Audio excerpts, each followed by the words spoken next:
Okay. The meeting is now streaming live. And then we're going to let them in. We let them in.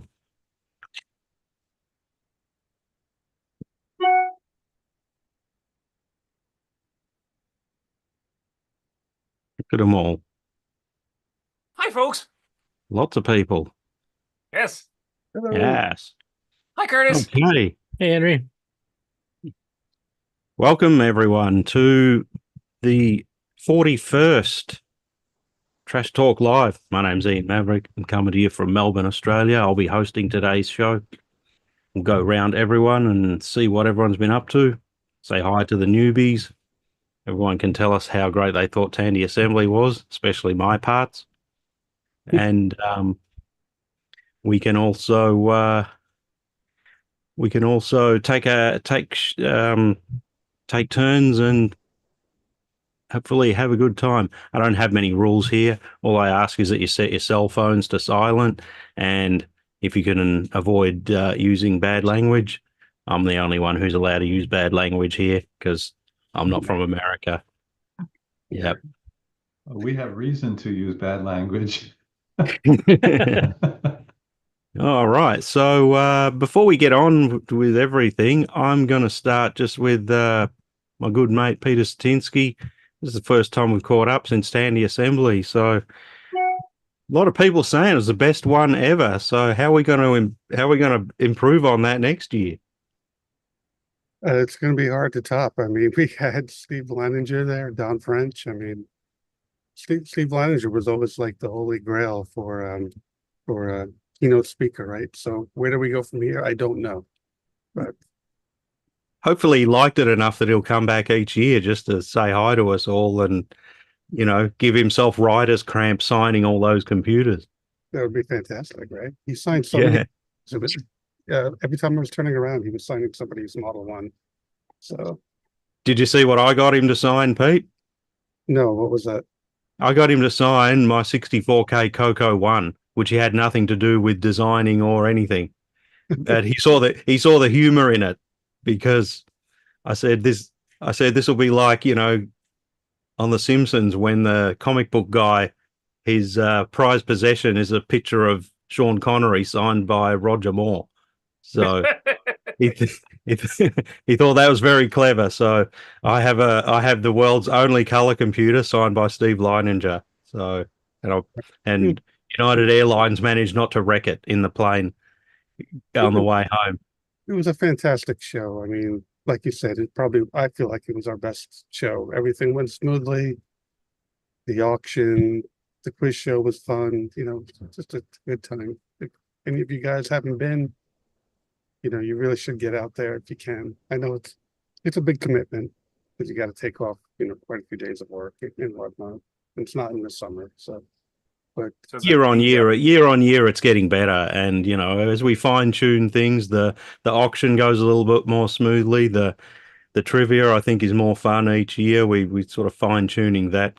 Considering that I'm not a professional trivia host, we have a lot of fun and get a hella lot of laughs during that show. So that's what I aim for. So yeah, now we have to start the difficult job, Peter, of trying to recruit some speakers for next year. So yeah, I don't think about it until like February or March.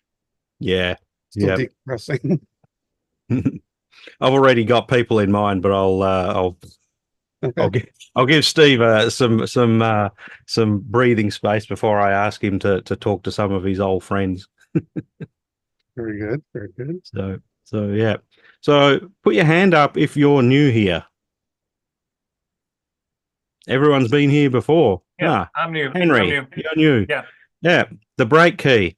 How you doing? Yeah, I'm doing well. By the way, we're not on YouTube yet. So actually, I think we are now. The link changed from the original live link. Oh, okay, got it. That's what happened. All right, cool. Yeah. So what we normally do with the new people, you can just tell us about yourself in 25 words or less.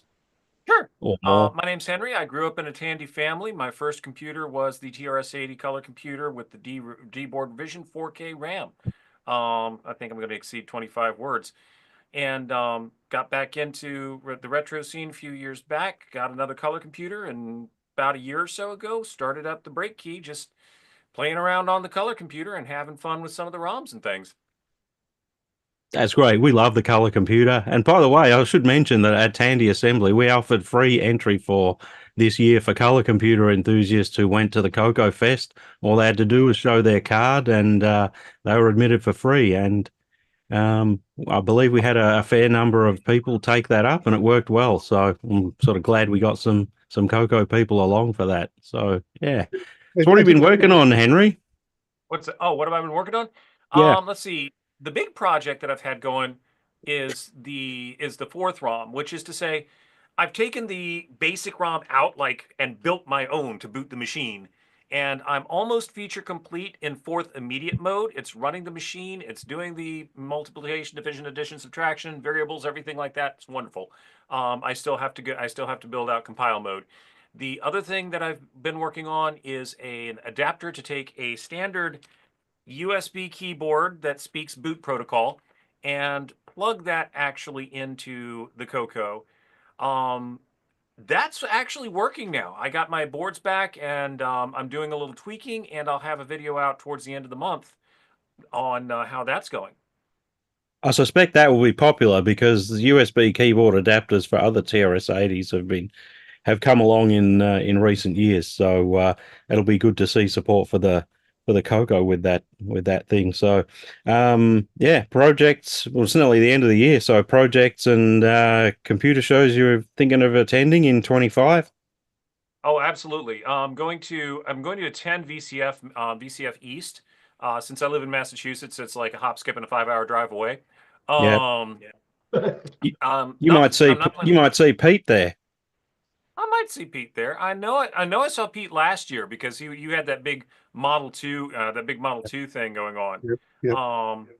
And I'm sorry. The Model 2 has a really special place in my heart. It was a big machine, and I was a small kid. It's just absolutely beautiful. And so of course I'm going to Cocoa Fest. I'm going to be presenting at Cocoa Fest as well. No idea what I'm going to be presenting, but I'm going to be presenting. Plan on going back to Boat Fest if it's happening. And as long as everything works out, I should be able to make both Tandy Assembly and VCF Midwest. Okay, you've got a busy year ahead of you. That's the plan.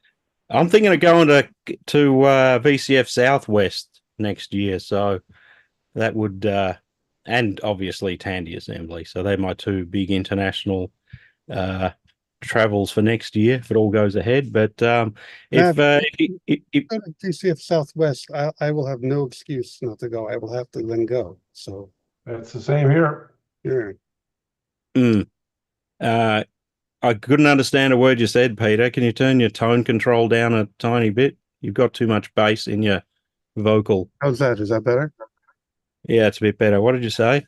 I said if you go to DCF Southwest, I will have no excuse not to go. Ah, excellent. If you're coming Yeah. from way around the world, how can I not come from halfway across the US, right? Yeah, exactly. Well, everyone who was there last year, like Jay and Eric, thought it was well worth the trip. So yeah, I'm thinking. Jay Critty, I've been talking to him. I've suggested a trivia game run by me, of course, encompassing all platforms, not just Tandy's. And so I'm hoping he's going to look at our last one from September and think, yeah, that's a good thing to add. And I don't mind presenting as long as there's not too many hecklers in the audience. So I'm sure I could speak there. So Sorry, yeah, my microphone got switched there. Is this better? it's a bit better. Yeah. Mic now. Okay. Yep. Thanks, Henry. Anything else you wanted to mention before I move on to the next person, or just Go right ahead. okay? Like I say to everyone else, if you've got something you want to interrupt and say, put your hand up because we're all on video, and I'm pretty good at getting people to getting their conversation running. All right. Who else hasn't been here for a while? Kelly's raising his hand. Kelly Levitt, I'll put you on. Hey, Kelly, how you going, buddy? Hey, Good. At least you guys know how to pronounce my last name. Most people slaughter it. Uh, Kelly, with the long E instead of the short E. It's been a few years. I've been working on Tandy computers since I was a kid, so we're talking 1980. So it's been a hot minute. Pete knows me personally. A couple of other people here I've met. I usually run or not, I don't run it anymore, but I used to run the consignment area at VCF East. So they got Brian Kay coming this year, so that'll be a good. He's agreed to sign his book, but he won't sell it there. Brian Kerrigan, I don't know, I can never pronounce his last name, but the name should sound familiar to some of us. My first job while I was still in high school was writing software on a TRS-80 model 16A, back before we knew it was a 16A. Exactly. I've got a couple of them. No working keyboards, but I got a couple of the keyboard adapters. And well, I hope to see some of you guys down at VCF East. That's the only one I normally get to. I'm going to get to attend the assembly one of these days, but right now, family and work kind of gets in the way. So that's it.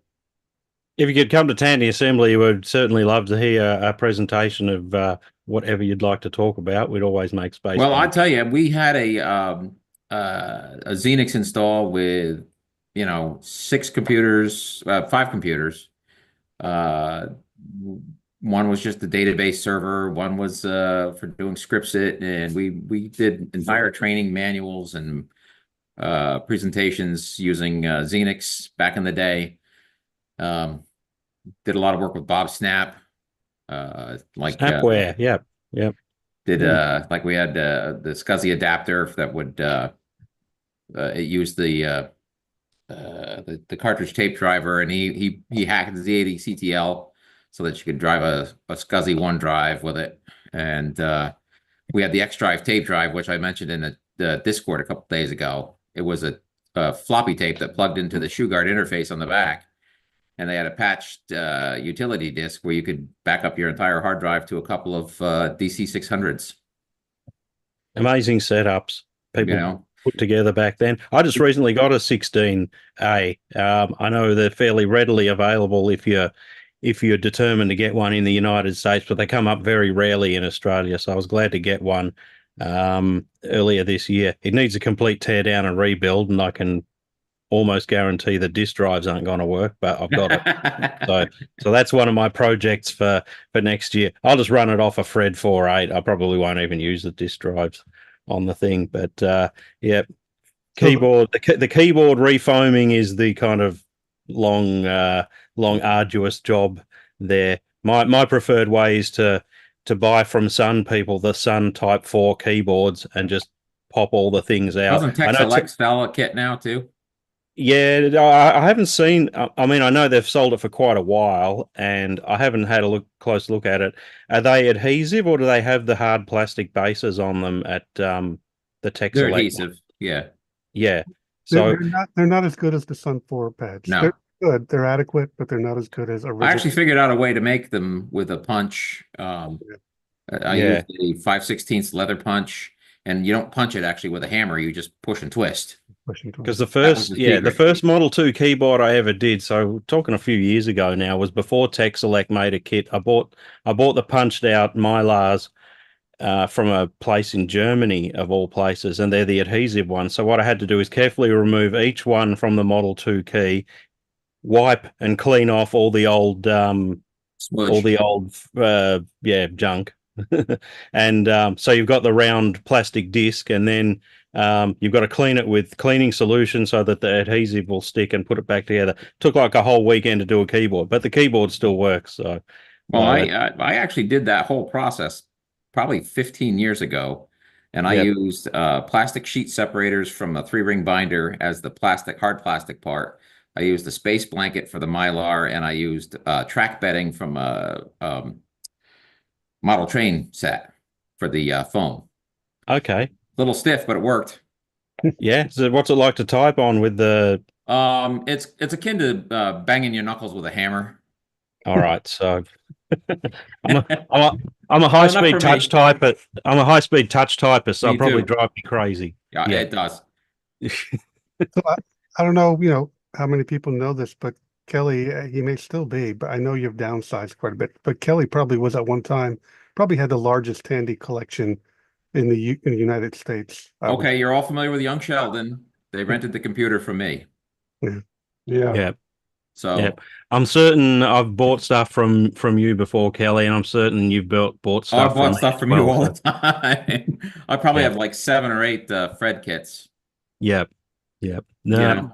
they just keep on going, those things. Yeah. Yeah. Thanks Well, for joining us, Kelly, and I hope we can catch up and have a beer sometime. Yeah, I'd love to. I do want to downsize. I've got so many duplicates. So if anybody's here in the Northeast and is interested in any parts, send me an email, drop me a note on Discord. If I've got it, we'll come to some kind of agreement. I'm usually pretty reasonable. And my wife is very incentivized for me to downsize. And and if you've got anything that's too worthless to actually sell, we have our auction each year. We'd love Yeah. to Yeah, put. I could We love probably I could probably tie you up for half an hour. I'm pretty fast as an auctioneer. I don't know if you've watched one of my auctions, but I get through that stuff pretty quickly. But yeah, we love boxes of random crapola at the auction. So yeah, please do. So thanks for that, buddy. All right, let's see who's next. Jim, I've seen you here for a while or ever. Yes. You're either sitting extremely still. Yeah, no, and I apologize. I I saw the announcement and I sent Pete a note asking if I could join, and then my wife informed me that we have a orchestra concert that we were supposed to attend tonight, so it's actually intermission. So I'll Okay, stop I'm by glad for I a put you minute on here, quick. and then I'll probably try to join a little bit later when I can be on video. But I mainly wanted to get on and make sure that folks were aware that we're trying to do a virtual event in January, the end of January, called the Tandy Retro Show, and I'd like it to hopefully be more than just the 6809 based units, although you know they're very welcome as well. I know Pete had sent a note in, and I'm hopeful that you're still considering it, showing off his Tandy 10 at the show. The idea of the virtual event is to hopefully give those who wouldn't be able to go to a show the opportunity to do some presentation. Are also the idea, two things. One is showing off items that would be very bulky or hard to transport to a physical show. And the other one is to maybe show off some collections people have. Kelly, you know, this might be an opportunity to whet people's appetite on all the extra machines you have and get and spark some interest. So so definitely we're interested in some Model 2, 12, 16, and 6000 presentation or materials, and then also the Model 1, 3, and 4 presentation options as well. Even if you've got a half an hour or maybe even 15 minutes, you got something interesting to show, I sure would like for you to get in touch with us at the website. I see Pete put it up, so I appreciate it if folks could give it a consideration. Thanks, Jim. I hope it goes well. I'll try to tune in to see it. Just like in our show, we like to try and have a good mix of the different Tandy TRS-80 platforms. We look forward to your virtual retro event in January. Please do tell the color computer people any chance that you get that Tandy Assembly is great and they should all attend. Yeah, we were there. We had a small contingent of Coco folks there at the September show, but I'll keep putting the word out. Yes, please do. I saw you there. It was always good to see you there. So this retro show is a fantastic idea. I love it, and thank you for putting it on, Jim and the whole Glenside crew and who's ever involved, because it's going to allow people who really can't travel to shows to sort of participate in and get a similar feel and share their collection with others. So thank you.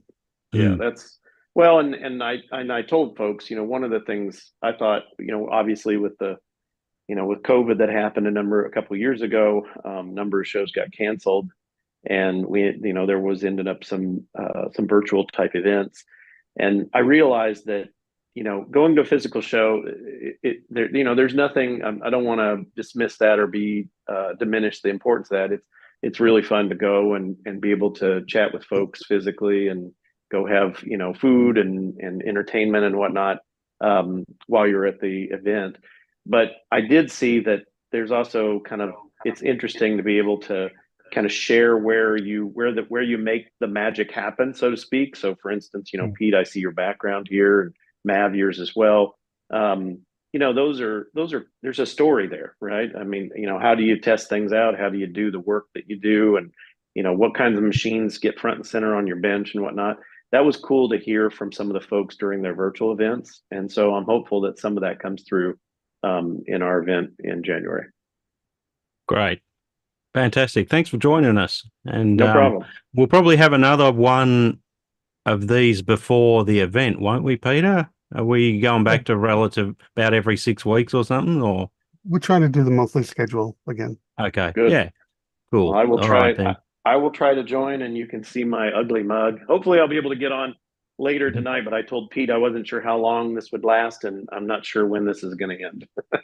That's okay. Thanks again, buddy. All right. Can people who have presentations they want to show us put their hands up? No one has. George and Peter.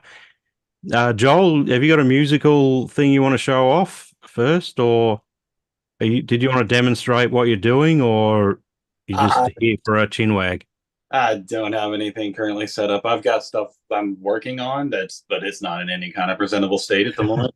Oh man, the behind you looks like you've got a virtual TRS-80 based studio ready to show us, 3 TRS-80s playing through Leslie speakers and everything, and to wow the hell out of us. He's going to save that for TA.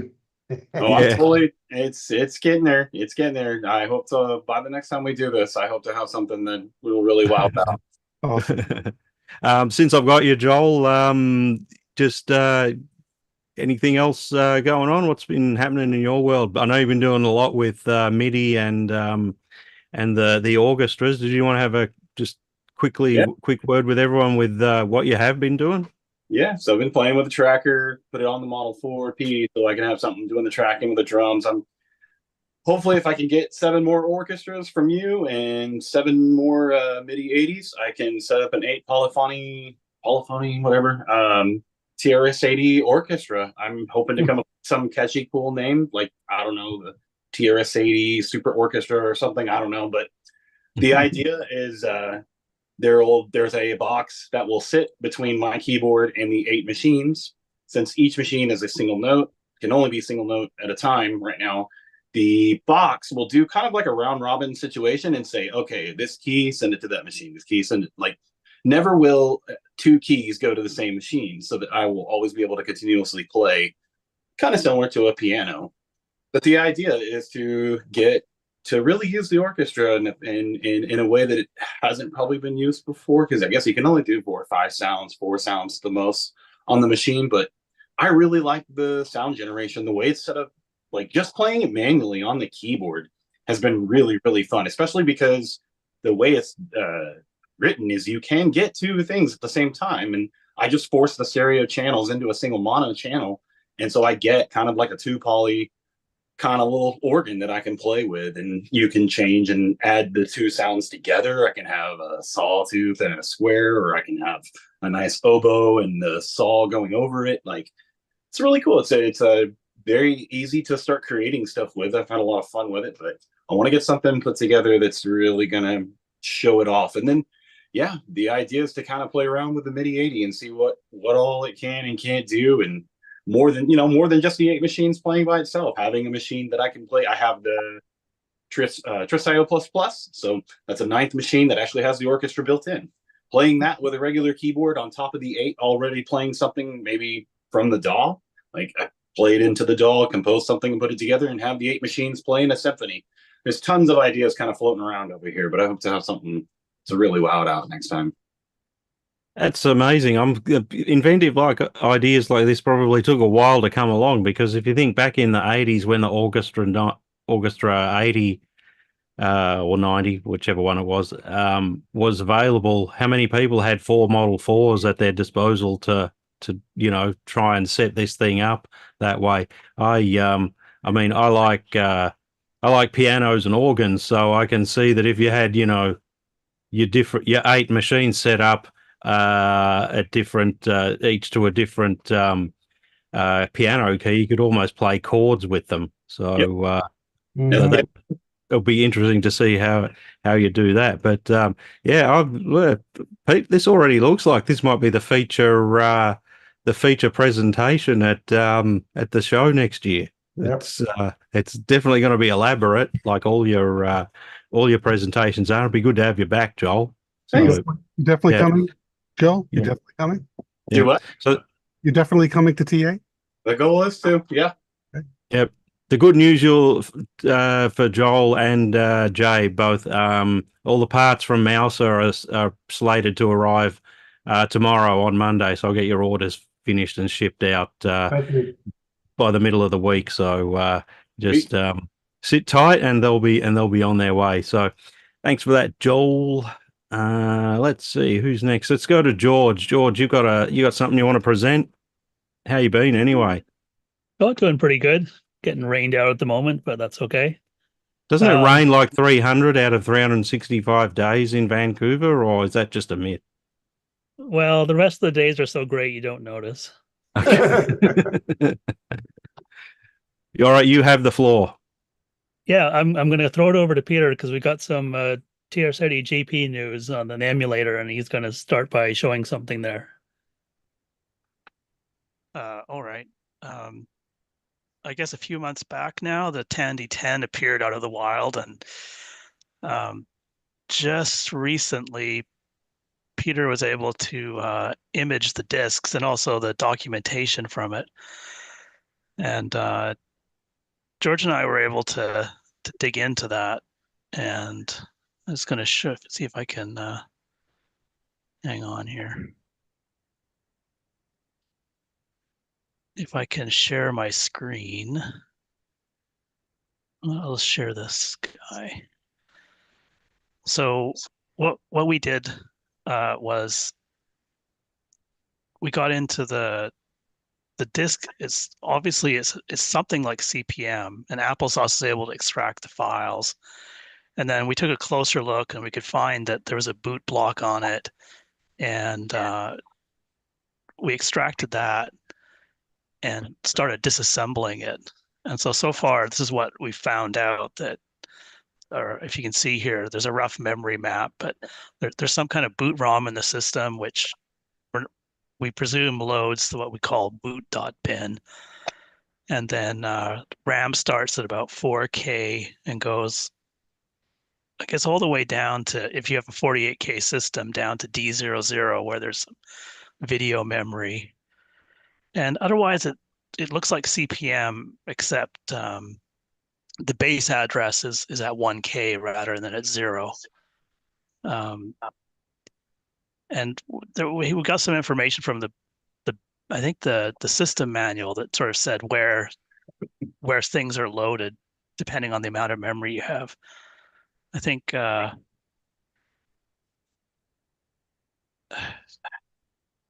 like most CPMs, if you change the memory size, and you end up having to recompile at least the operating system to change its base address. Pete also had pictures of the boards, although what you could see there is that like they're wonderful like TTL wonderlands, and that there's 1 or 2 big chips like the 8080 and a ROM, and the rest it's all custom hardware. So we disassembled this, and if you see down at E00, that's where it looks like all of the memory mapped IO is there. It's an 8080, but it doesn't use ports. It uses a memory mapped. And so far we figured out that, I guess, the first few locations involve the keyboard. There's some kind of interrupt status. We don't know if it's interrupts or if it's just some kind of ready or finished bit for the floppy drive. And there's a printer, keyboard. The video is some kind of custom screen. I think it's based on, I think this company made terminal hardware. But George figured out that there's a hardware cursor of some kind. And disassembling it more, it looks kind of like CPM 1.4, but not exactly. It's kind of like CPM 2.2. It's somewhere in between. They must have customized this. But we're able to figure out that the floppy disk controller must have, and I can't figure out where it is on the board, but there's got to be 128 byte buffer in there somewhere. But there's a data register for reading the data, step, a track register. There's a sector ID register, and the second from highest bit is a side, which is more trivia. I think the original Tandy 10 had single-sided drives, but this one these are double-sided images, so they must have upgraded. The command register and then the status register. The only thing unusual is that error and busy are inverted, so I think 0 means error and 0 means busy. Peter, I think the Tandy 10 was only ever double-sided single density. Oh, interesting. Okay. And for the floppy disk commands, this is the best I've been able to figure out is that the low bits determine if it's going to be a read or a write. And then 1 bit selects the drive. There's some indication that there's a third drive as possible in there, like the CPM allows it, but I have no idea how it could possibly work. And the higher bit indicates that a seek is happening, which probably just means that it doesn't, or it means it does the stepping of the registers. And then the only, well, the mystery is that the 2 highest bits, there's a utility on the machine called lock or an unlock. And there's a command in the basic as well. And it seems that as you access drives, it sets these high bits and then leaves them set. And no idea what that does, because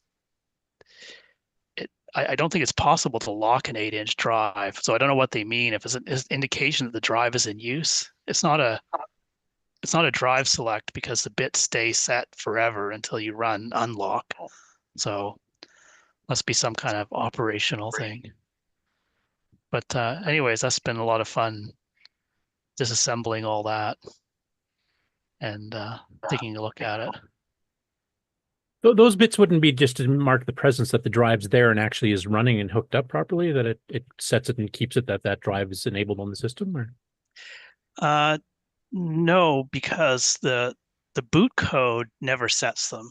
So it's the actual running DOS does. So it's, yeah, I think it's some kind of like operator indication or something, but. What kind of FDC is in it? Is it a Western Digital?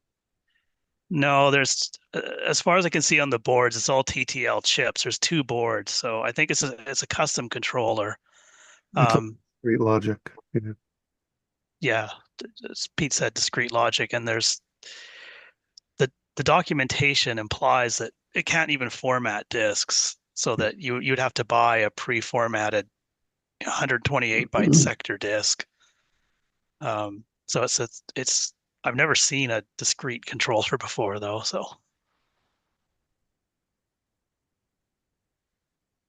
And yeah, that's it. That's it for me. Back to George, I guess. Yeah, so we were working on this and we sort of worked backwards in the sense that, well, Peter had the disk images and sort of wondering if it was okay, and we looked at it and said, yeah, it seems right, and got some of the files off of it. And then one thing we noticed is that the first couple of second and third tracks got loaded into memory. And you could see that there was a funny couple of boot sectors too. But so we just took the tracks we extracted from the disk.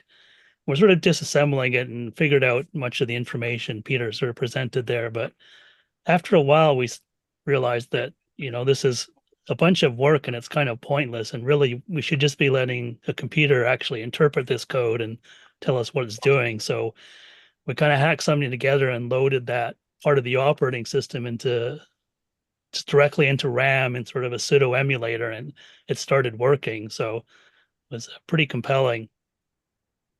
So we took that, and then say we worked backwards, is that we got it kind of working in this kind of weird mode where you hop into the middle of things and it could actually, do directories and run programs.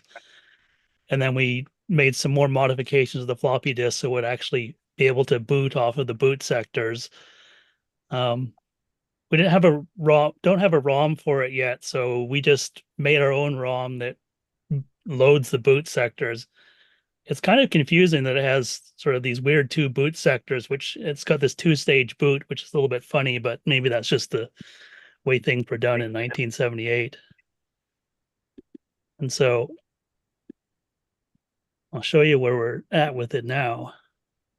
I guess it would be helpful for you guys if I were to read that ROM, huh? Well, it's good to have some mysteries in life. Where would the fun be? Where would the fun be? Well, and it's been an interesting process because we sort of been looking at the diskettes and we would figure out things. But there's still things that were sort of mysterious. And then when the documentation came along, it kind of filled in the blanks. So I think you can see here as we've got the Tandy 10 running up here, and this is after it's just booted. It says 48K Tandy version 2.0, giving you tons of information. And you'll notice that it defaults to this sort of black on white, which we believe, according to the documentation, is the actual default for it. It seemed like ads had a thing for this being the kind of proper way of doing things. They're anticipating the Macintosh by about 8 to 10 years. But there is a switch on the back where you can change the video. So you can, in the emulator, you can flip that switch and do that.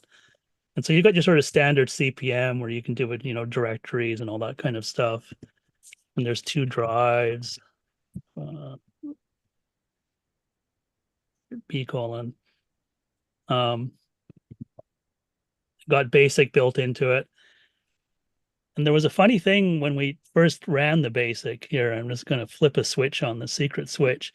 We first ran the BASIC, it came up and it says BASIC Rev 5. We go, oh, this is great, man. Look at this. We can type in a program and do stuff, print hello. And then when we get down to the bottom, it gets stuck on this bottom line. And it's really weird. You type list and you get this line put up there and you can run your program and it prints something and it's all overstriking.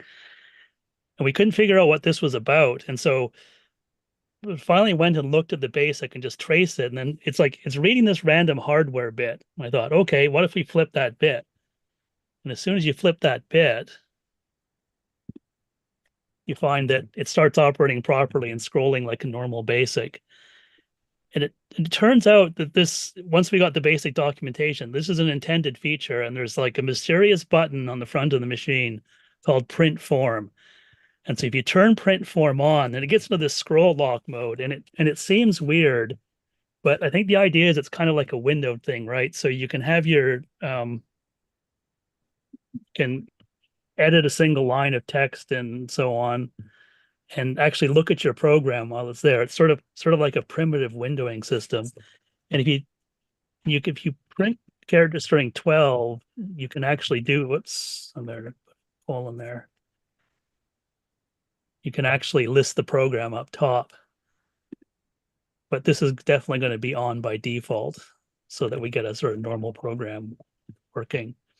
It's like the old scroll lock button that's still on every PC keyboard that no one ever uses. It's the least used button on the keyboard, scroll lock. But it was just implemented and explained in a strange way. Maybe ads invented the scroll lock. Yeah, there's a lot of aspects of this thing too, which sort of anticipate what the PC did. Because like if you're typing a line, you can back up the cursor and you can actually do it. There's an insert key and you can insert characters, or is the typical delete key to delete characters. And you can even go back and forwards of words. So it's pretty advanced line editing. Now maybe this is par for the course for a CPM machine of the day, but it was quite surprising to see something so familiar come out of it. I believe it was like 5 figures or more to buy the darn thing, so they'd better put every bell and whistle that they could in 1978 into the thing. I guess so, yeah. Yeah. Hang on a second. I got a vehicle and bid.pads. This price was $10,000, I believe. Was it? Yeah. With no 95 cents on the end. I think it was 99999.995, something like that. Okay, they wanted to keep under that psychological figure amount. Yeah. So this is The other thing. Sorry, George. Continue. Oh, I was going to say that there's another thing that came up when we were looking at some of the basic programs that are on the disk, is that they would print these character string values, and they were clearly wanting to do a sort of inverse video or some kind of effect like that. And once we got the basic programs, we could actually figure out which modes were available. It's a bit strange. There's only like 8 combinations of reverse video, full half intensity, underline, and blinking available, and the mysterious 0 intensity. So when I run this program, you'll see that it just demos all the different modes there. I don't know why they have a 0 intensity mode, but it's there for some reason, because that text is invisible. Spoilers. That's even more high tech than the Model 2, isn't it, Peter? The 2 can't do half intensity, can it? No, it cannot. No, this is the DT1 can do this kind of stuff, but okay. it's weird in that it's like the DT1 in that when you go into a mode, you'll see that the column doesn't start right at the start there. I guess if I go into inverse mode, whoops, not print form, I want first video. You can see that first column is where that secret not hidden control code goes, which changes the mode, and it changes back again afterwards. Okay. Yeah. I just wanted to comment on the black text on white background that it powers up natively to. I think I read somewhere at some point that the reason early machines like the Model 1 and the Apple 1 and other computers defaulted to the opposite of white, black pen on white paper, where they went for white text on a black background, was just because such a poor quality television type picture tubes were all that were going to be available in order to make these computers cheap enough. They just defaulted to white text on a black background because it was less hard work on getting a legible screen. But obviously ads put a high quality workstation type CRT in it, which doesn't have the problems of a TV type picture tube. I can go ahead and add too that the IBM 5110 and its documentation, the IBM 5110 also had a reverse switch to flip it over, and it was the idea to emulate paper. So it was like similar to you looking at a piece of paper with writing on it. So it was more common back then. That's what at least documentation on the 5110 that I had. I was like, that's interesting. Cool. Yeah, so it's a pretty cool beast, and there's still lots of things we don't know, like, what do the characters actually look like? I think this is actually the DT1 font I'm using here, and the cursor can come in different modes too, but we've only implemented one of them because, again, it's not really clear how the cursor works. I think you can do underline and solid and blinking, but well, with any luck, we'll get to see a real Tandy 10 in operation someday and be able to get this right. But it's pretty good. It's all kind of ready to go and fully featured. You can paste stuff into it, and for easier programming and all that. And you'll be able to play with it soon because it's going to be in the next version of TRS-80 GP, which might be shipping like literally tonight. So stay tuned. And so, can you run the Peachtree accounting software? Yeah, it should all work. I mean, we tried some of it. It's it's these sort of big basic programs which I think you need a manual to actually understand, but it should all work. Oh, because you can go back in and I think there's a verify program which will check to see that your disk is okay. Type C, enter. Okay. There. Everything's okay with the drive B, so that's good to know. and there's silly little things we changed, like I have to do a line here, like normally we call this the the :0 and the :1 and 2 and 3 drives like Tristos, but we made it so that for the Tandy 10, since it's CPM by default, that you get the classic A: and B: in the menus, and a few other things like that. So yeah, it's pretty fun stuff. I also think, I wonder if I can do this easily. We've got the debugger going. It says 8080 debugger. And you can see it even uses the official Intel 8080 instruction opcodes for it, which are completely ununderstandable. And there's a command line option to change it to a good old Z80 mode if you like. Yeah, we're not seeing the debugger screen, George. Oh, okay. Well, you'll just have to see it later then. Okay. All right, yeah, that's about it. Thanks for that, George. I got to say I'm impressed with how quickly you've managed to get an emulation of the thing up and running, considering it's not even 6 months since you got the machine, isn't it, Peter? No, yeah. So yeah, it's actually a great segue to what I want to present. So yes, you have the mic, Pete. Okay, sir. So I'll share my screen.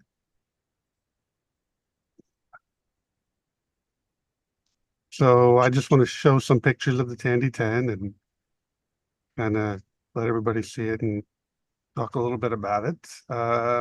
I know some of you have made pictures, some of you haven't, so we can just kind of walk through them. So this is how I received it. I guess it's probably a couple months ago now that I got it. Came crated, which was great. The seller, who was in California, so they had to ship it all the way across the US, truck freight. And obviously it cost a pretty penny to get it crated but this was the only way you could ship this computer safely. So it was well worth the investment in what it took to ship it this way. So let's see. Any reason why he got rid of it? The guy was a seller. He got it from a collector who had passed away, and that collector had it in his collection for like 20 years, and so this guy was just trying to sell it, make a buck. So everybody was happy in the end. Okay. Buck, and I got my Tandy 10, right? So this is when we uncrated it. So this is the terminal, pretty much intact, except for you can see that enter key down there and the space key. There's a little bit of damage there, but that's an easy fix. Don't have the key, but I'm sure it's a generic key, so that won't be an issue. And it's on. It's in the on position, so I'm good. What's curious is that one thing we noticed is that when you look at the Tandy 10 brochure, it has the label on top of just below where that white sticker is, also above the lock panel. And this one has the Tandy 10 next to the lock panel. So I've seen pictures of both. So it's interesting, and they only sold 50 of these. So such a small run, they actually had two different labeling schemes, which I found kind of interesting. But the system is basically, it's an ads system 70, just rebranded Tandy for the most part. Sorry, somebody had a question. And I was going to say, who actually built it? Was it ads who built it for Tandy? Yes. Okay. And they shipped them to Tandy, and Tandy put their labels on it. Or maybe ads put the label on for them. I'm not sure. Well, whatever. Yeah. It's got space there for a ashtray and a cigarette lighter. That I'm surprised they didn't put that in. Have you ever seen any of those old Cold War era computer workstations that had to be manned, 24 hours a day for the defense of the United States? The old ANSQ systems, Peter? Yeah. Yeah, they actually had ashtrays and cigarette lighters built into them because smoking was so prolific in the military. You couldn't expect someone to sit in front of a computer watching a screen for incoming baddies for 8 hours straight without them being able to, smoke a half a packet of cigarettes. So Yeah. sorry to interrupt you. Oh, no problem. So it's pretty cool because this company, Applied Digital Data Systems, they were a terminal seller, manufacturer, and it's kind of cool because they were right here in New York on Long Island. So the terminal is really high quality because this was their bread and butter, right? And the ads system 1570 was like their first foray into an actual computer. Pete, what's the OS like on that? I've never even heard of the 10 until now.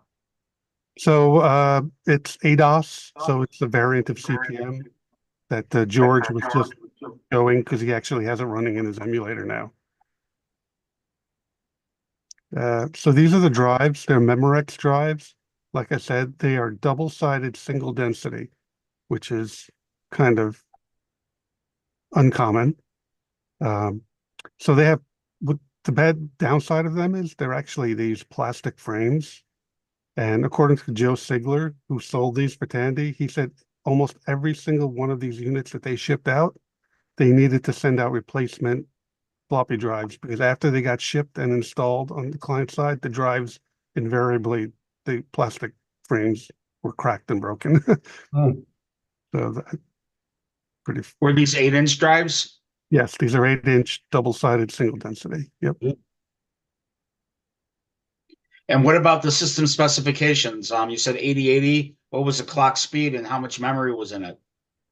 8080. I'm not sure right now on the clock speed, but it's 48K.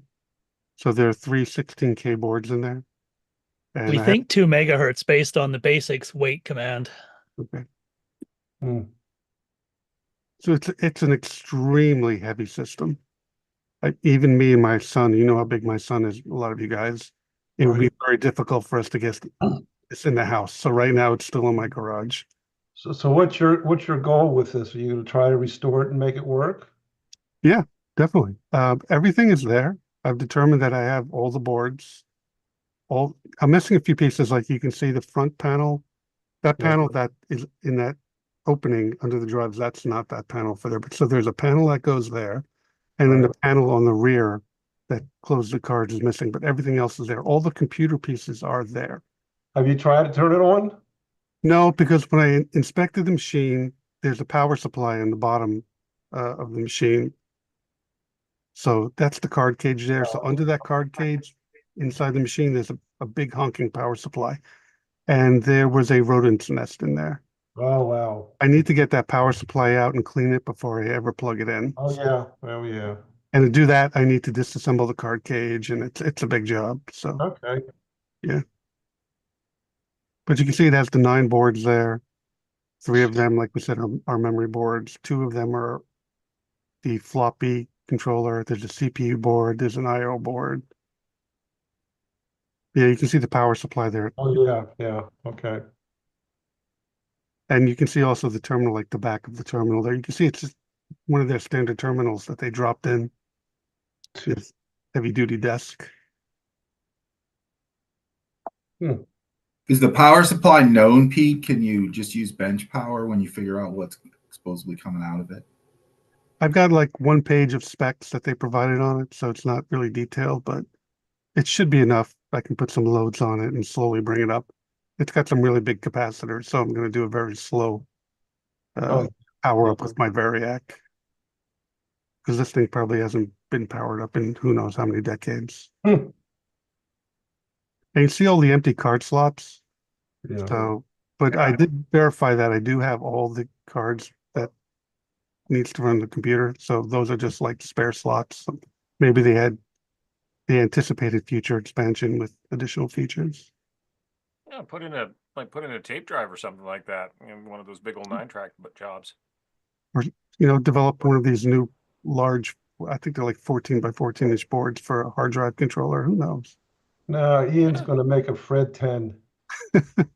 Yeah, there you go. Does this have a Western Digital floppy disk controller in it? No, this has it's a discrete floppy controller. It's not a floppy controller chip. It's all TTL logic. Oh yeah, I'm sorry. That's right. We went over that earlier. This is the CPU board, so you can see the 8080 there, and the ROMs on the left. Most the rest of it is Look at those connectors. They look like they're tapered. Yeah, That's That's bizarre. odd. Never that seen is that. bizarre. That is distinctly odd. Are they tapered like that on the card on the inside of the card cage too? They must be.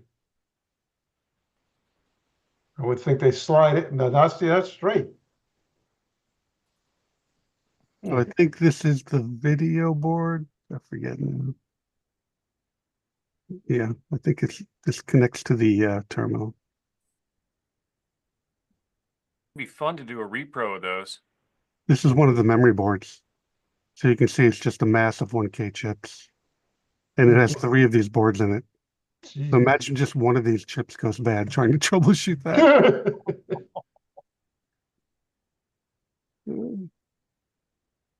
I thought That's an amazing troubleshooting a Model 2 64K board was bad. Right. Are they socketed on that, or are they all soldered down? They're soldered, yeah. Lovely. You can see the bus is just created by wiring these connectors together and attaching them to a metal frame. So yeah, a lot of handwork when they created these, when they put these machines together was involved.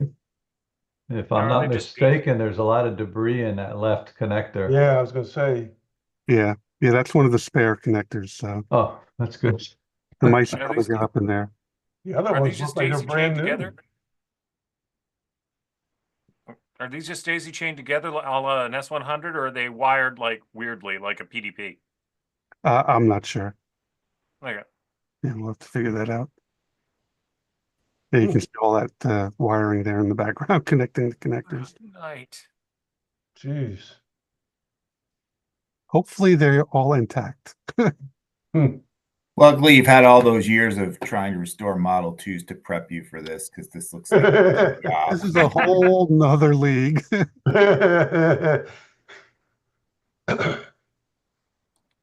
And this is the one of the floppy controller boards. You can see the two 50-pin connectors on the left that go to the floppy drives. And you can see it's just all TTL logic.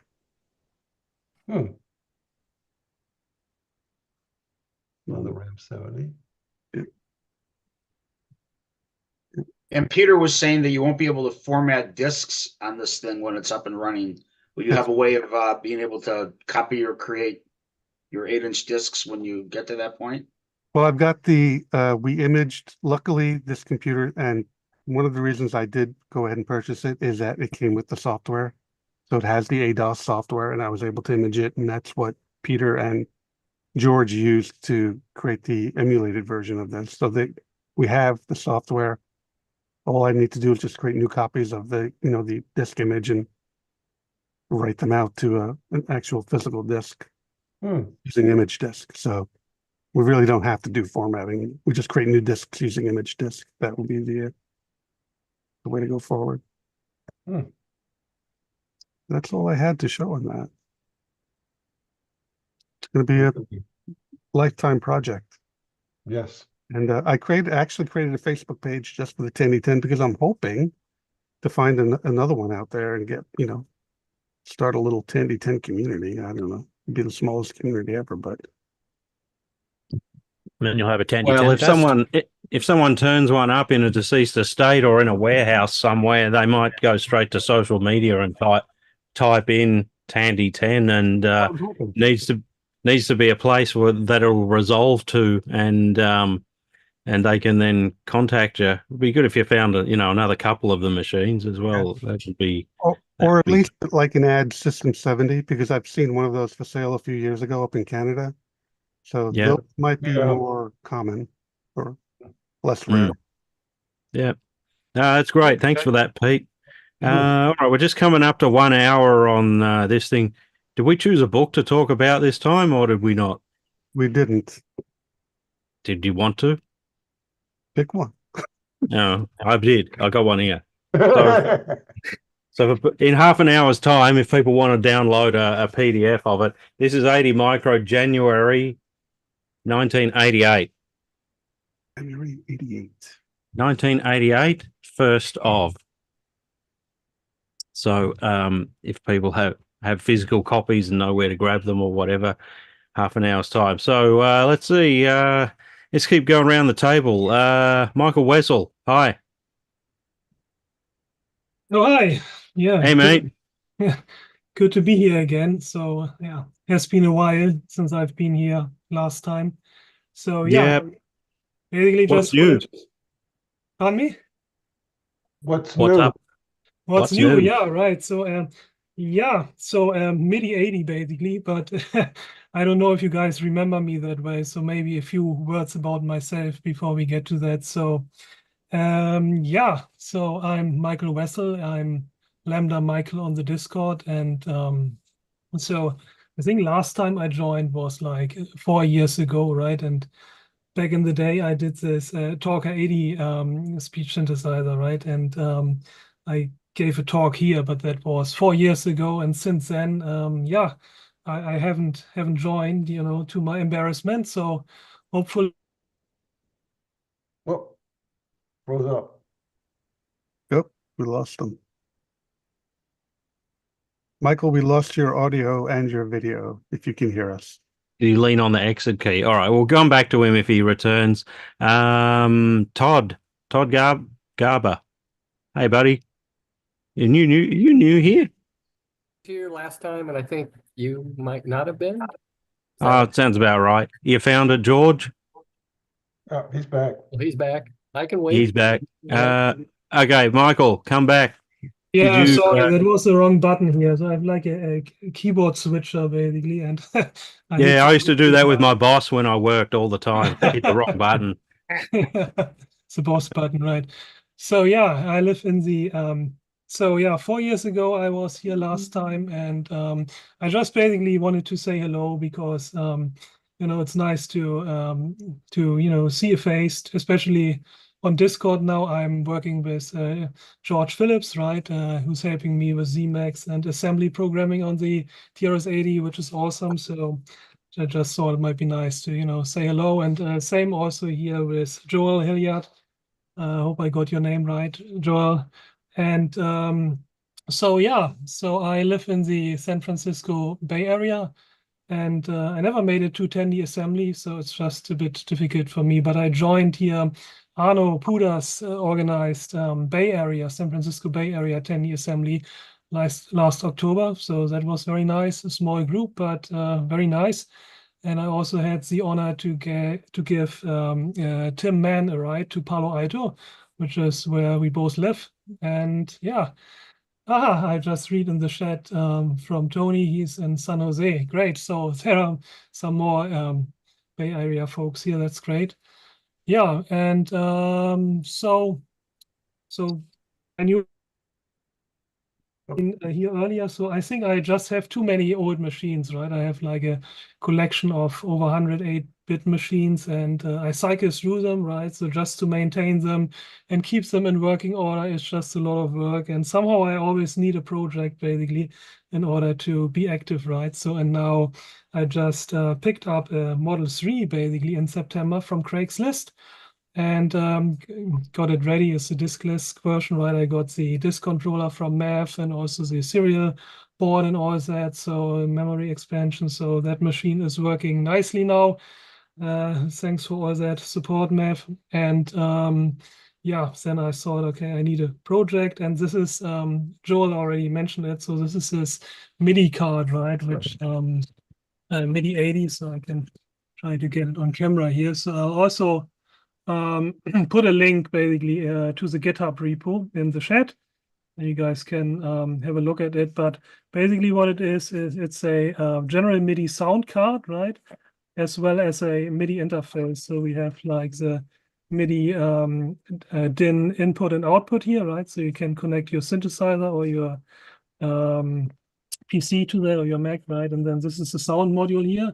It's a Wave Blaster sound module. You can get those from a shop in Belgium, to which I have no relationship to, right? But there are various options for this module, basically. So this one is like $40, CS2. And with that, you can then actually, that's the sound module, right? And this is just a Blue Pill microcontroller here, which is doing the I/O basically, right? And a little bit of glue logic. So yeah, and so I consider that the hardware ready, and we are still working on the software. So by now we have something like a drum pattern sequencer. You can graphically make drum patterns on your TRS-80, and we also have a MIDI synthesizer. And then George Phillips wrote this orchestra MIDI organ, right? So all very cool stuff. And I'm very grateful for you guys that you are engaged and in this project. And so that's fun. Yeah, so I think that's all I wanted to share. So I just put the link to MIDI 80 in the chat, right? So also have demo videos there, so I'm not going to demonstrate it now. But yeah, very cool to be back again, and I think looking forward to Joel's synthesizer, TRS-80 synthesizer setup. So yeah, back to you, Mev. Thank you.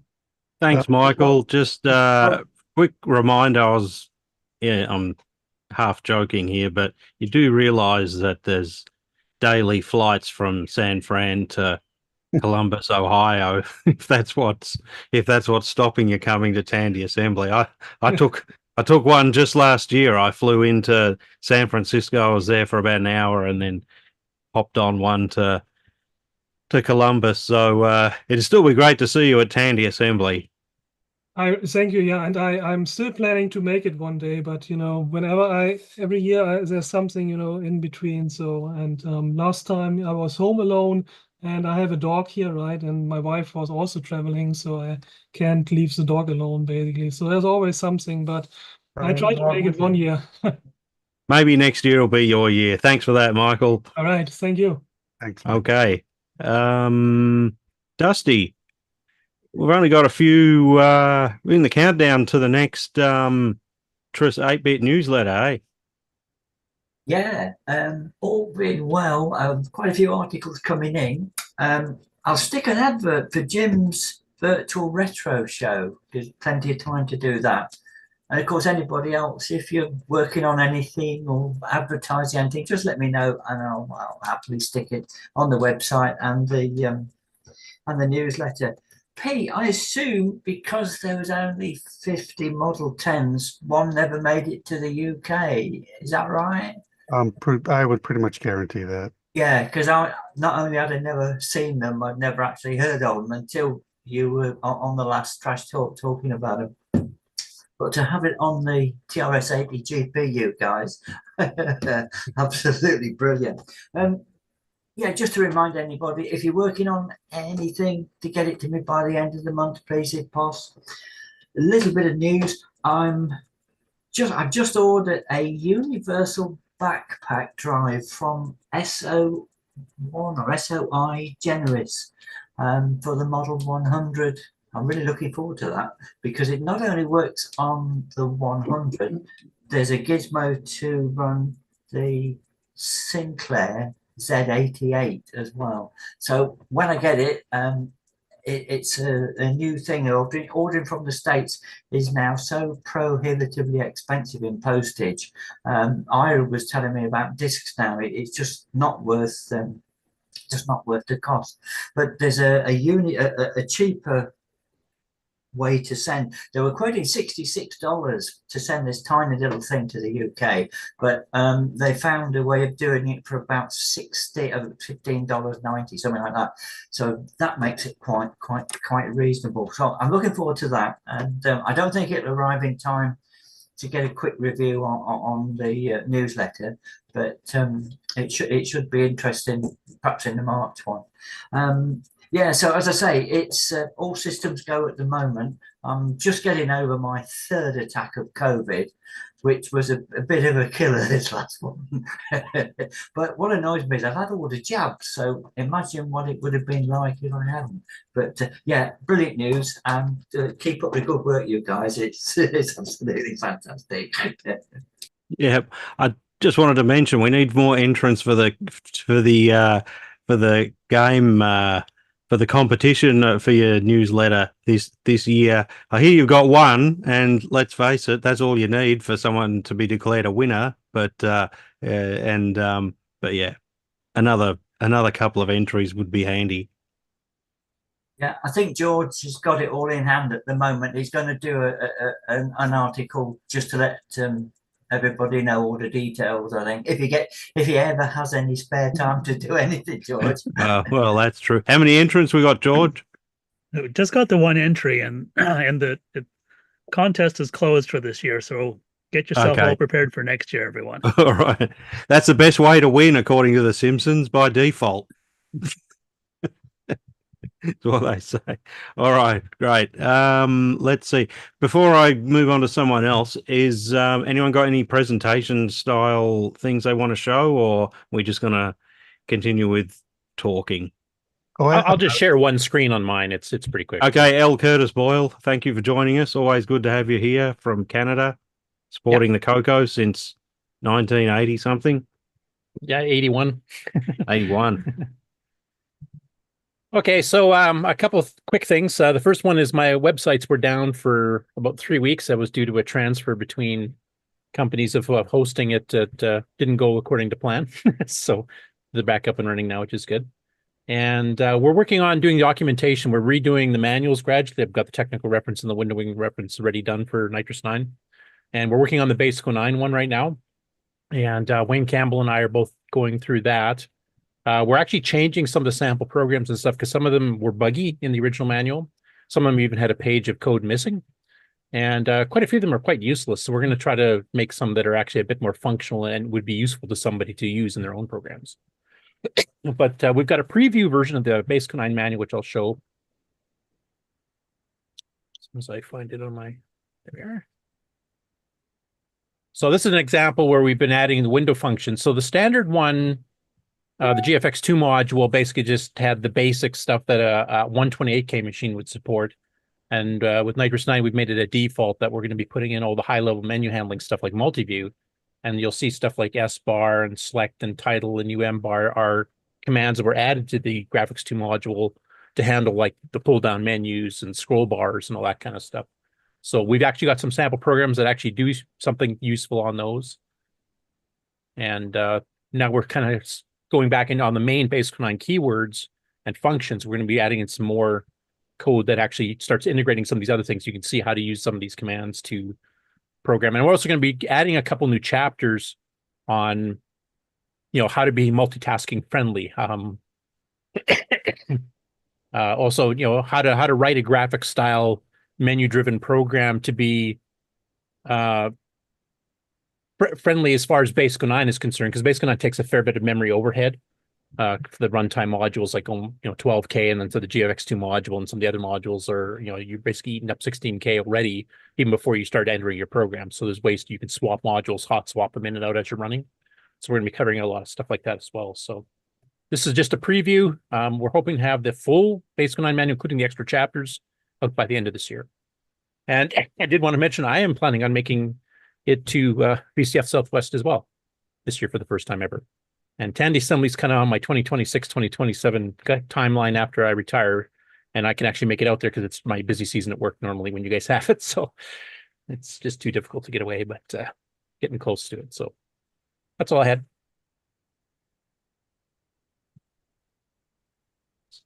Okay, I'm back. Yep. I was having a meltdown with my microphone for a moment then. Thanks for that, Curtis. Would be good to see you at Tandy Assembly one year. Peter? Yeah, I actually have one more thing I wanted to show. Okay. I just received this in the mail today. It's an Exitron expansion interface. So wow. Can't say I've ever seen one of those. Yeah, the MM Plus. Pretty extremely rare unit. I got this from Doug Renner, and it reminds me, I owe him a TM848 drive in reply for this. So he really needed one. So he was willing to trade with me for this. That's the same company that did the stringy floppy too, right? Yes. So you plug your stringy floppy in here, and you connect the other end to your Model 1. So you've got your stringy floppy and you've got your expansion. So you got 32K of RAM in here. It's got some ports in the back, a parallel printer port and a serial printer port. It's got a light pen port, which is kind of cool. There were a couple light pens that were on the market at the time this would work with. And it has a lot of room inside. This one doesn't have it, I believe. I haven't even opened it yet because I just got it today. But it has, they had a lot of room for expansion for plugging in additional boards. So they had plans for offering all sorts of expansion opportunities for it. Never happened. It was only on the market for maybe a year, less than a year. So just a really cool piece to have, uncommon piece. See, it's got the notches on the top for the Model 1 video display to sit on. So, yeah. So will that also work for the Model 3? No, just Model 1. Just the Model 1. It doesn't have a floppy controller. Obviously, it's made for the stringy floppy, so didn't need one, but they did have plans to add one in the future, but never happened. So I thought that was cool. Yeah, I remember in 80 Micro magazine. I remember in 80 Micro magazine that Exatron started to hit the rough times by the end of 83 and was pretty much all done by mid 84. So Dusty, you wanted to contribute? Yeah, I'm just fascinated about the Exatron expansion unit. I assume Exatron died about the same time as the UK's Aculab. It was the wafers that were failing big time. I think if you got 1 in 50 to work, you were doing well. I was told at the time it was something to do with Exatron shifting from one side of the States to the other, and whoever they went to manufacture the new wafers, it absolutely blew them and it blew Aculab out of the water. It was such a shame because it was a super little system for the day, because bearing in mind a full disk system for a Model 1 in the UK was over £2,000, and it was working out for guys back in the UK.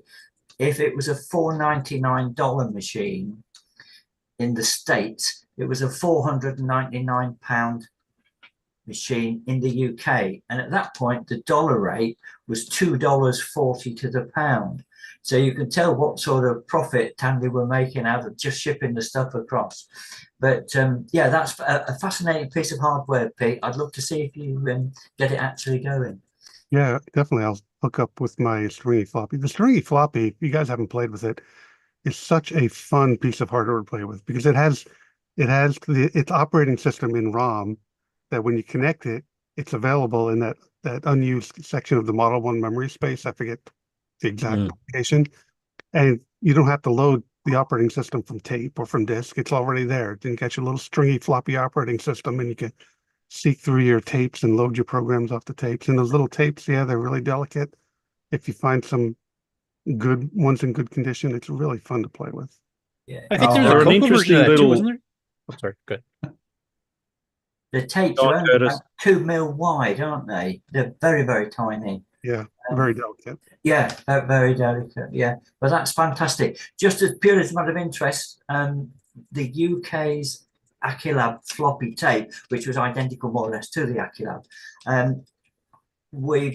George has very kindly put an option to run the UK floppy tape.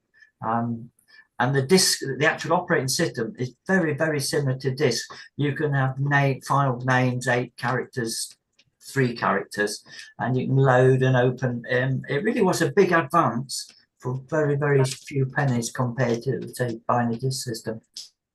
Yeah, I would suspect the problem with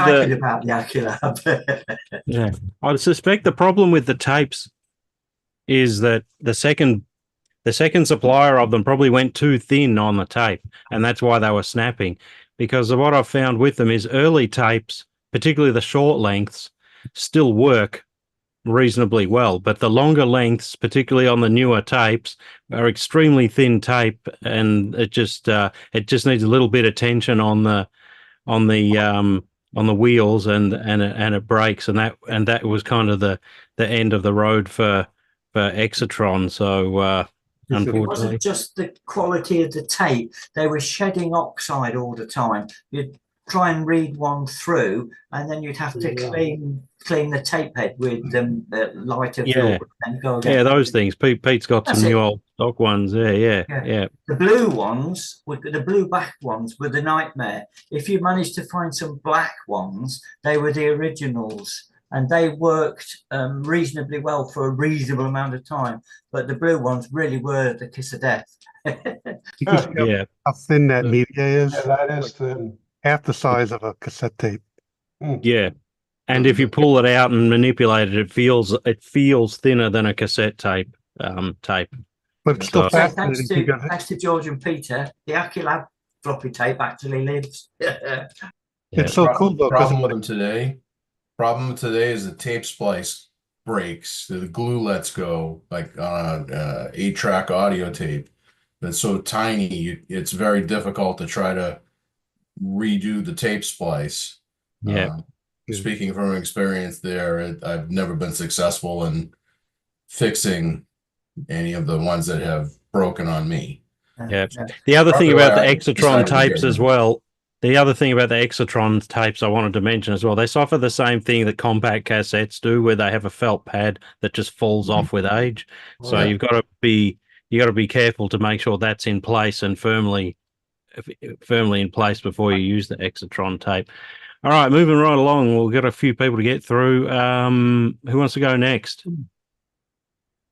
Todd, we tried before. We'll try again now. Hey, buddy. Hi, how are you? Good, thanks. I don't have anything actually to present. I'm enjoying. I went to TA, by the way, so thank you guys for that. That was very fun. I'm glad you enjoyed it. Were you there for the audience trivia game?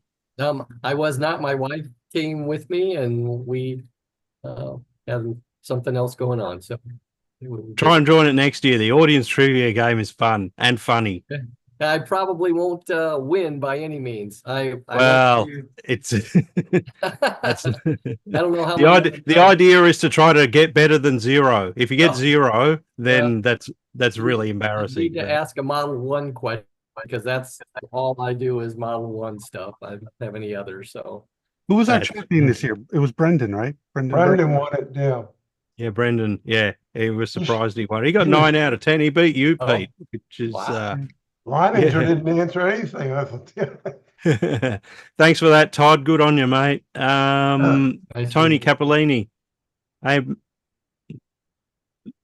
what's up? How you been? Pretty good. I don't have a whole lot to talk about, other than I went to VCF West this year. Oddly enough, it was on a Friday and Saturday instead of Saturday and Sunday. Actually, I don't think I went to the previous one. I think I was at the one before that, and somewhere along the way it's at the Computer History Museum in Mountain View, California. They changed the layout for the better. Probably most of you haven't been there, maybe except for Michael and maybe one other person here out west. But when they had the presentations in the same room as the exhibits, and they had this thin curtain between the exhibit room and the presentation, and which was totally useless. So you could hardly hear the speaker because of all the noise from the exhibits. And but this year, I think they might have started it last year. The presentations were down the hall in a very large auditorium. The Computer History Museum has presentations quite often, so this room was probably big enough for I'd say 300 to 500 people, and yeah, so that was nice. You could actually hear the speaker. You could actually talk to the speaker and ask questions without interruptions.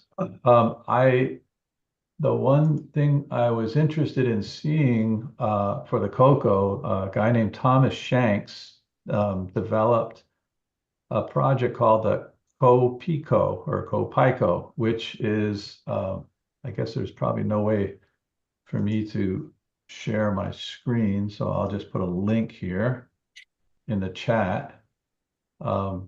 It's a little cartridge for the Coco that has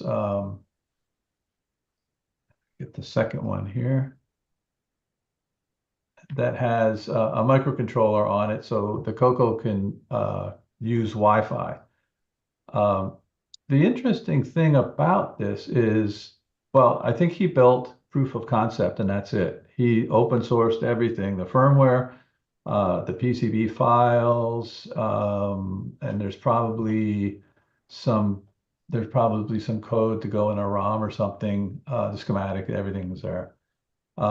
So he's not actually building it. So he is hoping that somebody in the Coco community will take it to production and make it a real product. Unfortunately, Thomas himself wasn't there at his booth when I was there. Maybe he was there later. But I thought that was pretty interesting. Curtis, maybe you've heard talk about this on Discord or on Facebook. Do you have any? I'm pretty sure we have. I'm just, it's probably quite a while ago and my memory doesn't go back that far, so I kind of have to recheck it again. I'm just trying to load up some of the stuff that you sent here. So okay.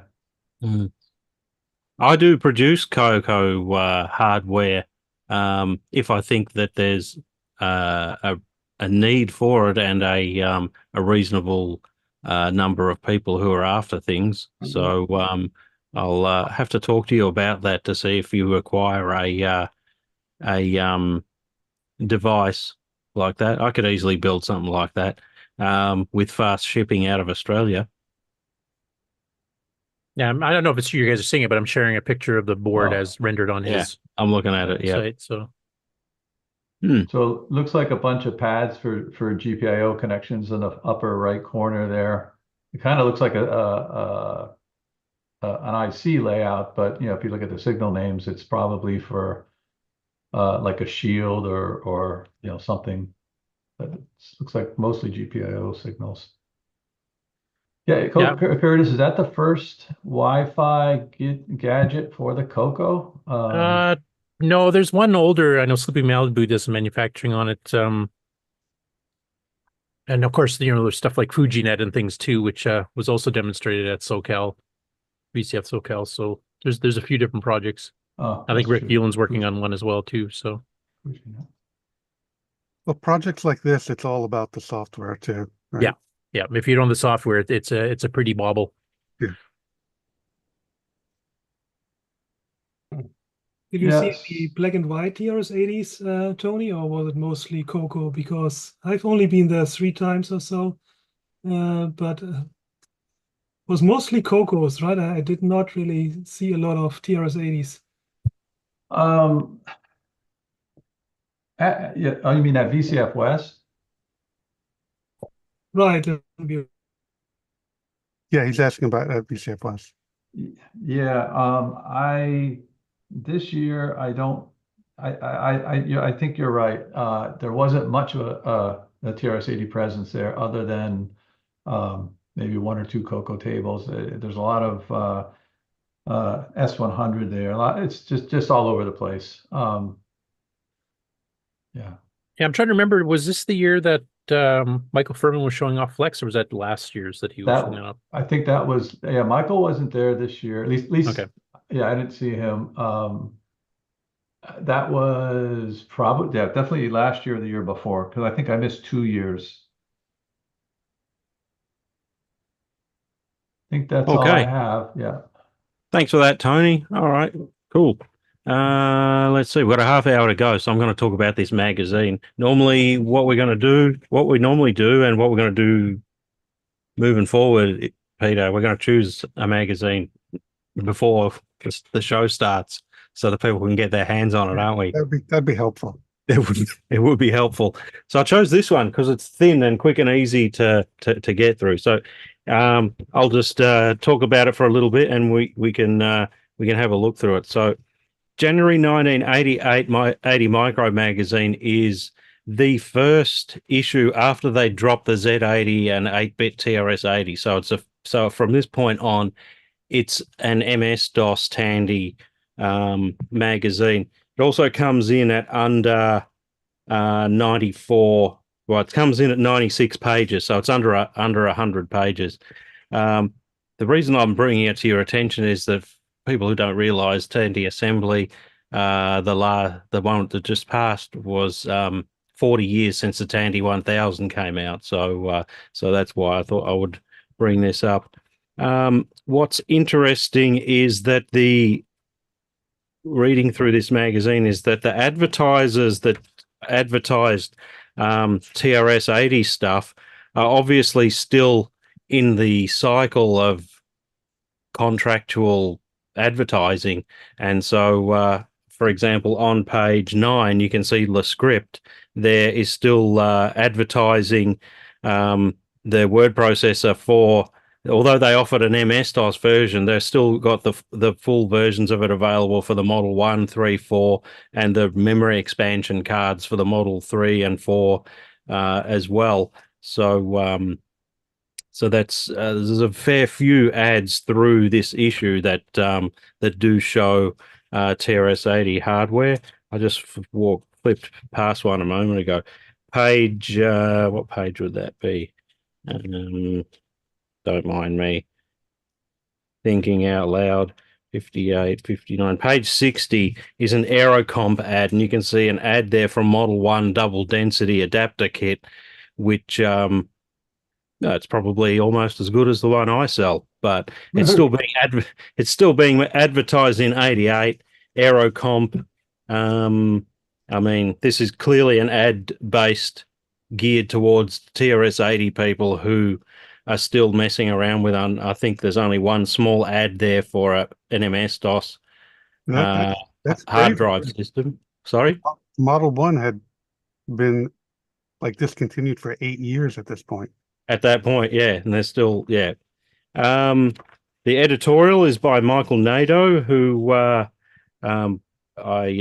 like I've said before, he was the editor for Hot Cocoa magazine, and he's still active, I think, relatively speaking, in the vintage computer world at the moment. I still think it'd be good to get him at our show, Pete. I don't know why we struggle to get him, because he is still active in vintage computers. I'm sure he's got a lot of stories he'd be able to tell us, particularly since he worked for two magazines that went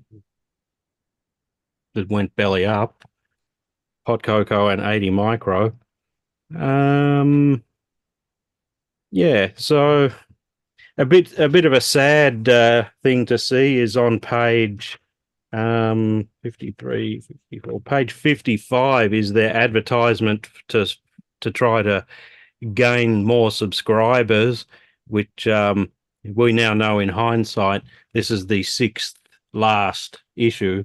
There was 5 more after this, and then they decided to go out of business and not produce any more 80 Micro magazine. So that was a shame. And I'll just, before I hand over to someone else, on the last page before the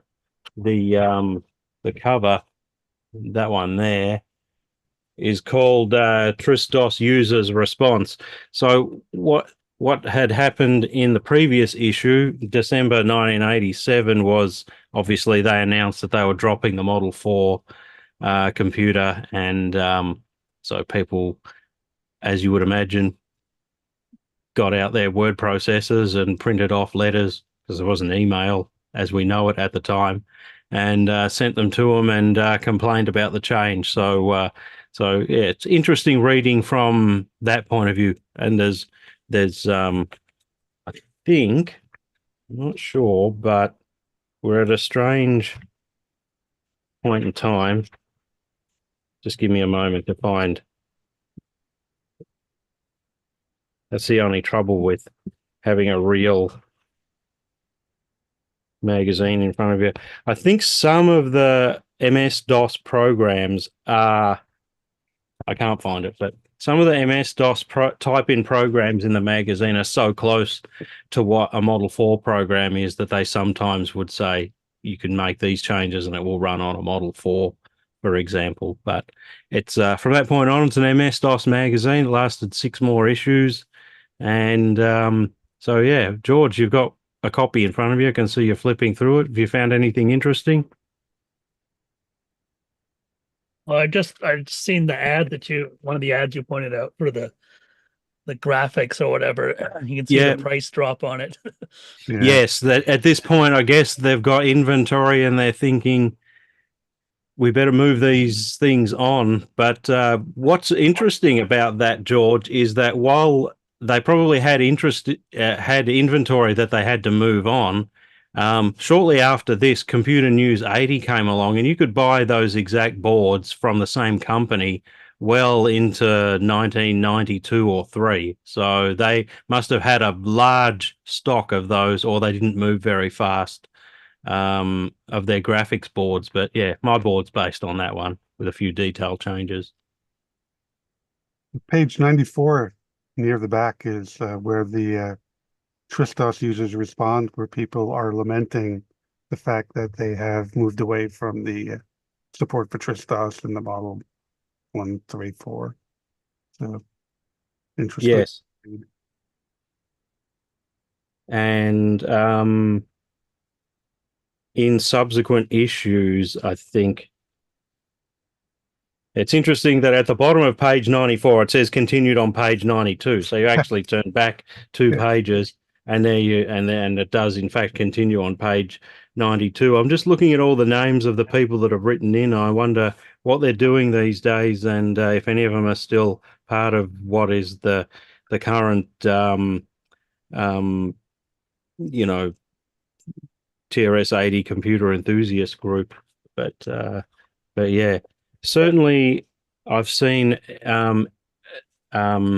letters written in to 80 Micro around this time from people like Roy Saltoff, who was trying to continue his Misosys company going, but also people like David Gobbin, who was a sort of a forward-moving programmer who didn't have a lot to do during this era, but was a regular columnist for Computer News 80. So there's a lot of interesting stuff to read still in these issues of at the twilight of 80 Micro. So if anyone got any more thoughts on that, otherwise we'll keep moving on. Misosys has an ad on page 66. Yep, their usual pink and yeah. Misosys had a surprisingly large amount of software utility programs. Every time I think I've got them all, another one shows up somewhere that I've never heard of, and Roy probably spent hours and hours designing it and only sold 10 copies. So no wonder he doesn't like to talk about the TRS-80 time. I have a quick question. I haven't really followed the later 80 micros. Like I have some of the ones from the earlier 80s when they were covering cocoa before they split the hot cocoa off and then brought it back in. How much of a balance up until like this issue when it was strictly MS-DOS and Tandy 1000 style machines was contributing to the the TRS-80 model 1, 2, 3, 4, etc.? Like it was just a couple programs that were already completely or just about completely filtered out, or is it a fairly even at that point? Up until this point, it was roughly a 50-50 MS-DOS and Model 4 magazine. They had very few Model 1 and 3 articles, but so it was mainly Model 4 and Tandy 1000, and most of the Model 4 articles had little boxes in them that said make these changes and it'll run on the Tandy 1000. But I think it was also this time that it was around this time that Tandy made it categorically clear that the 4D was going to be the last of the Z80 machines, and that they weren't going to continue developing that any further. So 80 Micro might have just figured they're going to discontinue that machine anyway. We may as well walk away from it with humility. So yeah. Okay, so that's the magazine done. Who else wants to talk? Jay Newith, I haven't got to you yet. How you going, buddy? You're on mute, Jay. Yep. There we go. Yeah. Hey, show us your hand. Show us your hand. There's the missing finger. It's the new improved hand.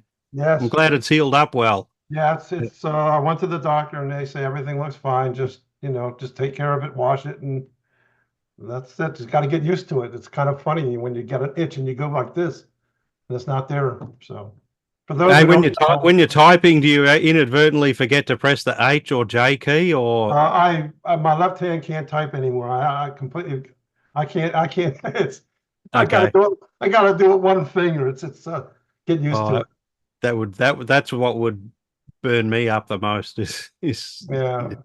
But no, nothing else. I'm doing well with the power supplies, and just had a rush of people who bought Fred sleds and Gotex sleds, and then I have a half height Fred now for the Model 4P, and I sold 3 of those. So people are buying my Freds and my sleds. That's why I put another order in for some more Freds. Cool. Okay. I'm out now. Yeah. Someone reached out to me. They're looking for they busted a CRT tube in a Model 3. I got the email, so I just told him I have a spare black and white if he wants it. Okay. All right. That was from Niero. Yeah.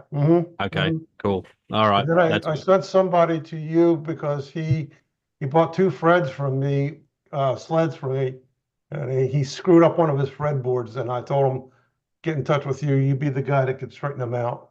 So, sure. Cool. That's all right, Jay. It was good to catch up with you again at Tandy Assembly. Thanks for joining us today. All right. Blair. Hey, Blair. You pull up okay after Tandy Assembly? Yeah, everything is good, Mav. It's good to see everybody. Shout out to you for your great job on the auction and the trivia contest, and also my endless respect and admiration for Dusty for being having such commitment and fortitude. It's at 3-4 o'clock in the morning in the UK, and he always joins us. I don't really have a lot to report. I was talking with George Phillips a little bit about this at TA, and I got kind of interested in kind of looking at something very retro in terms of just exploring, because Steve Leininger was there, and Steve wrote the Level 1 ROM, the original operating system on our TRS-80. So I decided to just try a little forte into some Model 1 Level 1 assembly language programming, which I had never done before. I never got into assembly language until I already had my disk drives and my Level 2 and the expansion interface. And it's actually kind of interesting. The Level 1 ROM is very, very limited compared to the Level 2 ROM. And even to do something as simple as just trying to get a routine to enter a line in through assembly language required me to write a considerable amount of code. So I'm just kind of working on that. And if I come up with anything noteworthy, I'll talk about it at some point. But not really a lot else going on. Blair, why can't you write a program so that I can go to Las Vegas and win a lot of money? Can you do that? Come on. I'm working on it, Jay. All right. And as soon as I figure out the appropriate algorithm, you'll be the first one that I send it to. Was your flight back to Vegas trouble-free, Blair? Yes, yeah. Unlike the flight to Columbus that was fraught with some difficulties. Yes, thank you for asking. Yeah, the flight back to Vegas arrived on time without any problems or hassles at all.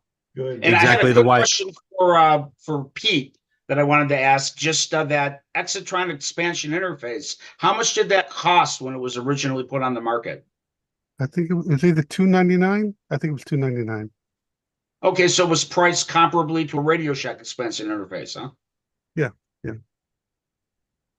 It's probably cheaper than Radio Shacks with 0 RAM in it. So it would have probably came in at around half the price of a Radio Shack one with 32K in it. So I'm keen to have a look inside that thing next year, Pete. Yeah. Cool. Thanks, Blair. Good Jay, on you. Thanks for joining me.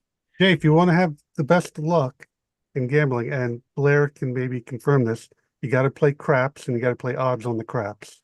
Oh, I don't. The best odds you're going to get in the casino. So Okay. Well, the best odds you're going to get is skillfully played blackjack. But if you don't have those skills, Right. you're right, Pete. Either you play baccarat, although it's a very boring game, or you play craps, either on the pass line or the don't pass line with full odds. And that was very off topic, but yes, that is correct. We're allowed to go off topic for a little bit here, so that's fine. Thanks, Blair. Quinnen, what's up? There we go. I had to find the unmute. I have a couple things to talk about. One is my Cat Weasel MK4 started malfunctioning, likely due to a hardware failure. If you've read the Pound GW Discord channel, you'll know all this stuff, but those who haven't, I swapped email with the creator of the Cat Weasel, Jens Schoenfeld, or however you pronounce his last name, I best guess. His guess at what's going on is the 28.322 megahertz crystal is leaking overtones into the oscillator circuit. Don't know who here that means anything to, but apparently crystals can generate harmonics of their assigned frequency, and you're supposed to design the circuit in such a way to help cancel those out. But the Cat Weasel MK4 and MK4 pluses, Jen said he didn't do that good of a job with back then because he didn't know how to design the crystal-driven oscillator circuits as well as he knows how to now. So he knows how to fix that problem, but he has no longer access to his schematics or board layouts to help describe how to make those changes concretely at this time. He's going to try to resurrect his old information, but they're stuck on Win XP computers with, and he has to find a dongle, and it's all proprietary software, and which is a pain to even try to get working and these days. Anyway, so what I did is I ordered the crystal, and it will be here on Monday, and I'll swap it out. Luckily, the Cat Weasel MK4, the crystals are mounted with a through-hole design, so it'll be much easier to replace than surface mount. So hopefully that'll take care of it. Jens is wanting to put a page together on his website with what we find out and what we can get repaired, because he suspects this problem will keep happening to other MK4 and MK4 pluses. So if you've got one of those boards, you might want to look for a page on his website to help fix it. He wants me to put a couple of caps on the board itself that will help suppress the overtones of the crystal, but he still hasn't given me enough specifics to be able to do that operation. But I was wondering if anyone had any questions on that, and I don't know how many people here still have their Cat Weasels. yeah, I still have mine. Is he showing any inclination to maybe creating new Cat Weasels? When I talked to him 2-3 years ago, he was thinking about it. He wanted to make a Ethernet based one instead of a PCI one, or or PCIe as it would probably be today. But he says, the way I would summarize what he said is life kind of got in the way with having a family, and so he doesn't have a lot of time outside of work and family to spend on it. Yep. Yeah. I think also it was that most people use it for the disk feature, the floppy disk controller, rather than the other stuff with the SID and the other parts they put on it. And nowadays with the Grease Weasel, he couldn't really compete with it. Did your PCI Cat Weasel just wear out? Because I use a PCI one in a Pentium 3 nearly every day, and so did it? Do you know what stopped yours working? Yeah, what Jen suspects is that the crystal has slowly drifted and creating what's called more overtones or harmonics. The crystal. Okay. So what happens with mine is that when it's running, it runs just fine, but it's sampling the flux off the floppy disk at roughly around 3.7x too fast. And it also writes way too fast. So essentially the crystal is driving harmonics at around 4x what it should. And that's due to these harmonics or what's called overtones getting injected into the crystal circuit, and it's just running too fast. That's the only problem with it. And normally when you design a crystal-driven oscillator circuit, there's ways of suppressing the overtones coming out of the crystal, but he didn't do that. And when crystals age, that tends to be more and more of a problem. And so I use mine mainly to create discs. So if one day it just stops creating discs, I should go and have a look at that crystal.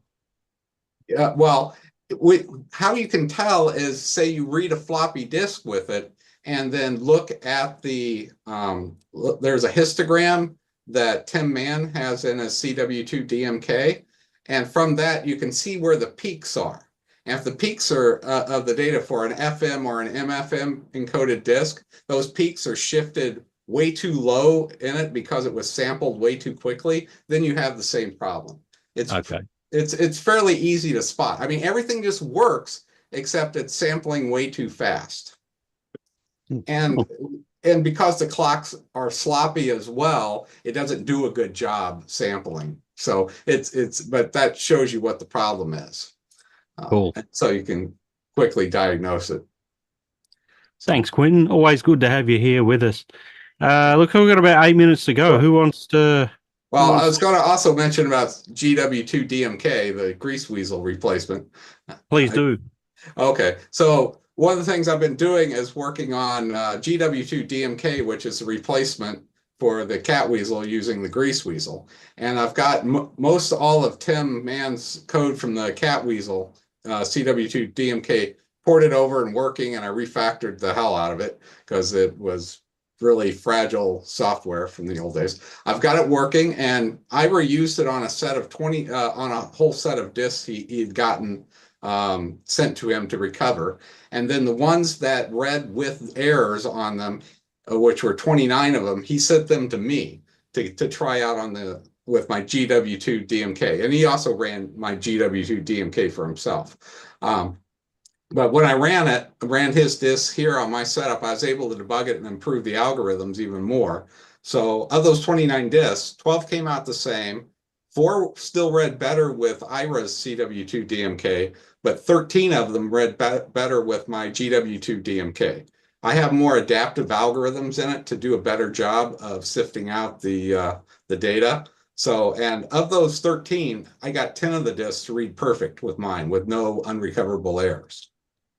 So I was really excited to use my software going forward, but I'm not pushing it because there were still 4 discs that didn't read perfectly. I couldn't, or didn't read as well with GW2 DMK as read with CW2 DMK. So I'm not pushing it yet until not only I want to be better, I want to be better 100% of the time. Kind of thing. Because there's no reason my software shouldn't be able to beat the old software. It's still 0.0.1.alpha, right? Yes. Well, I consider it alpha because it's not fully functional. There's a couple of little features missing, and it hasn't gotten, except for Ira and myself, no one else has really used it.